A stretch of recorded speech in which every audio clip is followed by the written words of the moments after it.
With Windows 11's release just over a month away, a lot of you may be wondering about the eligibility requirements that your computer may need to be able to upgrade to or install Windows 11 on October 5th. Some of the major new features coming to Windows 11 include a redesigned interface, Android app integration, as well as technology being brought over from Xbox to give Windows Auto HDR as well as direct storage to improve the experience of gaming on Windows. There's much more than just those few features, but those are some of the major features that you may first notice. As with most operating system releases, the goalposts for system requirements have changed with Windows 11. This means that, unfortunately, not all computers that are able to run Windows 10 will be able to run Windows 11. This may be due to outdated hardware or components not being up to scratch with Microsoft's security requirements for Windows 11. This, in particular, results in some significant system requirement changes. I'm personally affected by some of these changes as my computer, despite its ability to pack a punch and handle editing 4K video just fine, features hardware that does not meet the system requirements for Windows 11 and is therefore ineligible for the free upgrade from Windows 10. It's not all doom and gloom though. Windows 10 will continue to be supported by Microsoft until October 14th, 2025, which does give me a few more years out of my current hardware, and Windows 10 will have been around for around 10 years at that point. It's probably not a great idea to use Windows 10 beyond its 2025 end of life date, as it will no longer receive Windows security updates, but if you really don't want to part with your computer by then, you could look at installing a Linux OS or Chrome OS using Neverware. Anyways, less about that, let's talk about the Windows 11 system requirements, what they are, and what that means for you. As far as processors go, it's only the last few years or so of processors that are actually supported. I think that this has been the biggest blow for most Windows enthusiasts, as processors that support both the secure boot and TPM requirements that we'll talk about in a little moment are shunned away because their processor is a little older. The general consensus is that only computers with Intel 8th generation or AMD Zen Plus or newer processors will be supported, and there are a couple of exceptions for specific hardware such as the Intel Core 7820HQ found in the Surface Studio 2, and Microsoft has a full list of supported processors which you can double check yours against if you want to be sure.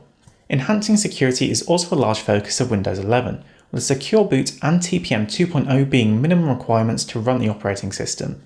Both of these have been appearing more commonly in computers made in the last few years, so it is likely that your computer may already have this, and some of the technologies within Windows 10 have already made use of these. Secure Boot is a security standard developed by PC manufacturers and developers to ensure that your computer boots to software trusted by the motherboard or computer OEM. This helps prevent your computer from booting to the operating system when it has detected tampering with a bootloader or VitalOS files, protecting your computer from malicious software and attacks. TPM is a chip on your motherboard, integrated into your processor or sometimes a hardware add-on for your motherboard, to handle cryptographic keys for encryption, authentication and other security purposes such as disk encryption. If your computer is older, it may feature TPM 1.2, which is unfortunately not supported by Windows 11, or no TPM at all. If your computer was made after 2016, it should support TPM 2.0, but it is worth double checking. But it would still need to meet the previous CPU and Secure Boot requirements that I've talked about. If your computer has them, the settings for Secure Boot and TPM can be found within your system or motherboard BIOS, and can usually be found under the boot and security tabs. However, this can vary depending on a manufacturer basis, so it's worth having a read of the documentation or watching a tutorial specific to your motherboard or computer to find the correct settings. Secure Boot should be called as such, but TPM can sometimes be referred to using different terms, such as FTPM on AMD systems. Both of these would need to be enabled for your computer to run Windows 11. The easiest way to check if your computer has the all clear and meets the requirements to run Windows 11 is to run the PC Health Check app. This is easy to download and install and will let you know any specific issues that prevent your computer from being able to upgrade to Windows 11, or if there are any hardware settings that you need to adjust. You're probably wondering, well, can't I just install Windows 11 anyway? And the answer is a mix of yes and no. You can bypass all of these measures by installing Windows 11 using an ISO and routing it to a USB, and this is intended for users such as businesses to test Windows 11 within their environments before purchasing new hardware or upgrading hundreds of systems. I would be hesitant around doing this as Microsoft will not guarantee Windows 11 security and software updates for your system as you are running on unsupported hardware, which could leave you vulnerable.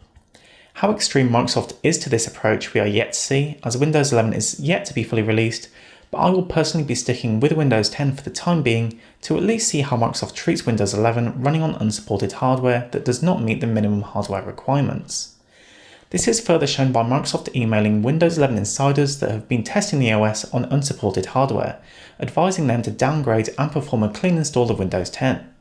A significant number of users will be left behind due to Windows 11's new minimum system requirements, myself included. But hopefully this video has been useful at shedding some light on what you'll need to be able to run the latest OS when it releases at the start of October. It's good to see that Windows 10 will still see 4 more years of support for those who are unable to upgrade, but it's going to be a shame to miss out on those new features. That's been it for this video. If you liked it, please consider subscribing. Are you excited about Windows 11? Let me know in the comments below, and thanks for watching, and I'll see you in the next one.